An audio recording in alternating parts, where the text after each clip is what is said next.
things you've got to get rid of after exercising the demons in the basement are the people, processes, places, and habits that don't serve you. Your life will only go on an upward trajectory. And you see, the key, like money, it's not to get on the train and then have to get off the train. We are now talking about getting on the train and sustaining the train journey. This is why you have to get rid of the people, processes, habits, and places that don't serve you. So, you'll see people make it who ground as hard as they could intentionally, and then they'll move from a space. It's because they know it doesn't serve them. So now let's take the article Sigma, Nipsey Hussle. He was the avatar of a Sigma. He created his own value, did something unquestionable when he made a $100 CD, and then got Hove to buy one. And then that news got out and he sold a phone. Unquestionable, right? What gives you the audacity to sell your CD for $100? Who the fuck are you? I'm Nip. I'm doing it different because I read a book. You see, he got the information. That wasn't power.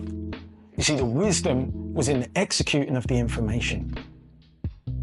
Then what did he do? He kept his people on his back, where he used to hustle and got arrested and was told by landlords that he couldn't even rent. He advanced himself to the position to purchase it. And when he purchased it, he brought in the army of people that he loved and he had.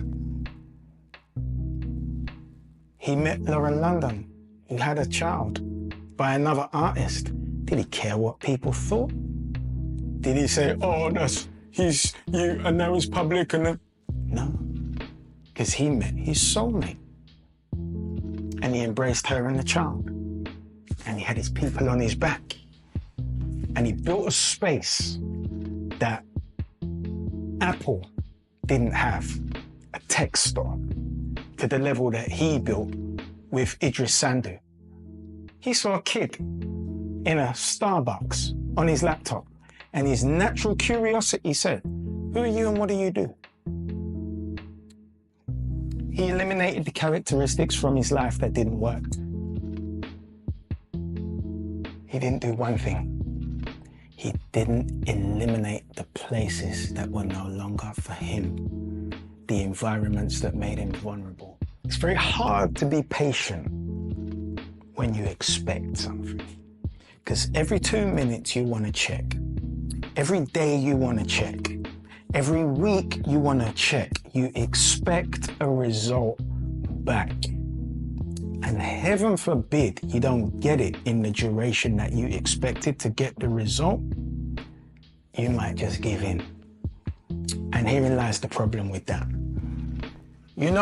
If you run in a 200-meter race with no markings and you hear, we're going to fire the gun when you've done 200 meters. How the fuck do you know that you're 180 meters in if there's no markings and you've never done it before?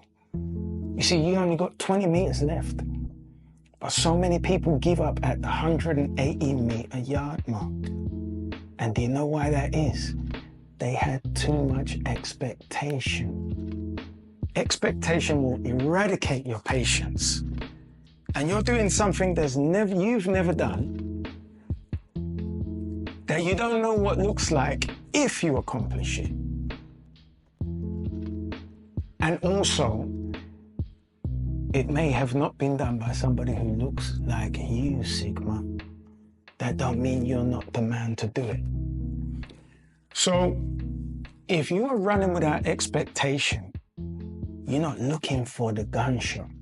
The gunshot to let you know you've passed the mark is inevitable. You just got to run. So you'll hear people say, just do the work, do the work. And you say, the fuck is this work you keep talking about?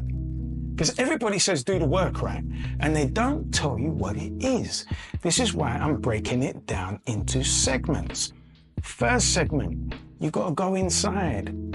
You got to get rid of people, processes, places.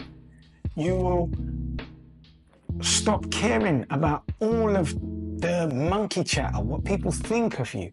You will then come to the stage where you're at equilibrium to place who you are onto entities, processes, and the things you create.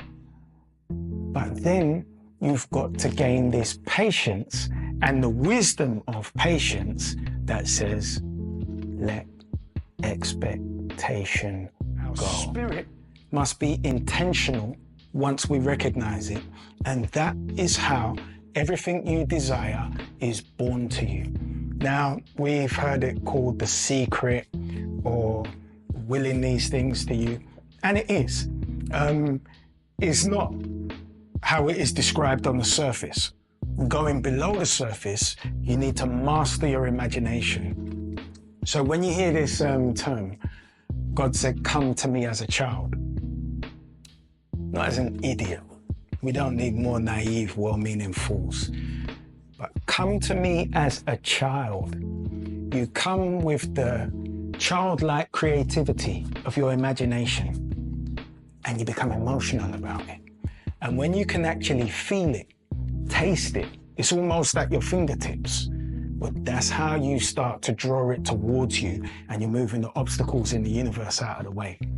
But what you also have to be is in motion. So I've done many things in my life where they look like insurmountable odds. But what I did was I kept it moving. I kept it moving as if I didn't know anything about the obstacles. And you know what happened? The obstacles got the fuck out of the way. They had no choice. I just wasn't aware of the formula for applying my intention times my desire times a high emotional frequency. But the minute that I became aware of that, it changed my whole life. I had a conversation with a gentleman the other day, and I said, I'm the same emotionally every day. And he said, how can you be? And I paused, and I was very intentional about what I said because I didn't want to upset him. And I said, we're not at the same place in life. You see, I'm so protective of my high emotional frequency that I won't allow anything to lower my vibration. Until you're by yourself, you can't be me. Until you're by yourself, you can't be free. How are we still going to be slaves in 2016?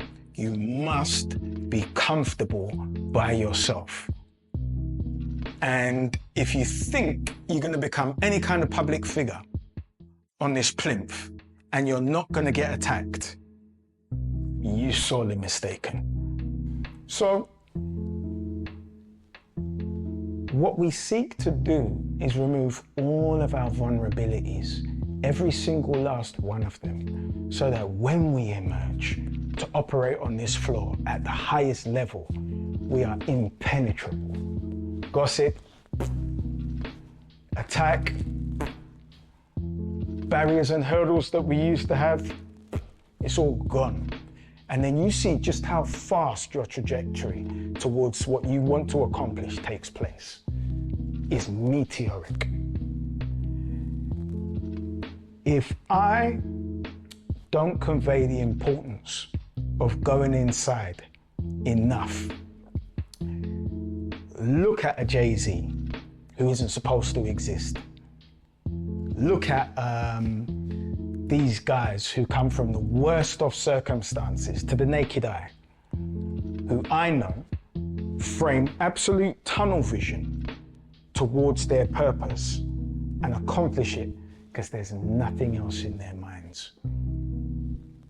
Not the human monkey chatter, not the opinion, not the hurdles. In fact, it's great to be underestimated, and that again is a superpower that they have. But what they're doing all the while, sharpening their minds, putting themselves next to people of experience who might be intentionally or unintentionally mentoring them. Either way, a Sigma is going to pick it up. And when they pick it up, they're going to apply it. This is what I want for you. This is what I want for you to adopt at the most powerful level, to understand who you are. There is nothing and nobody in your way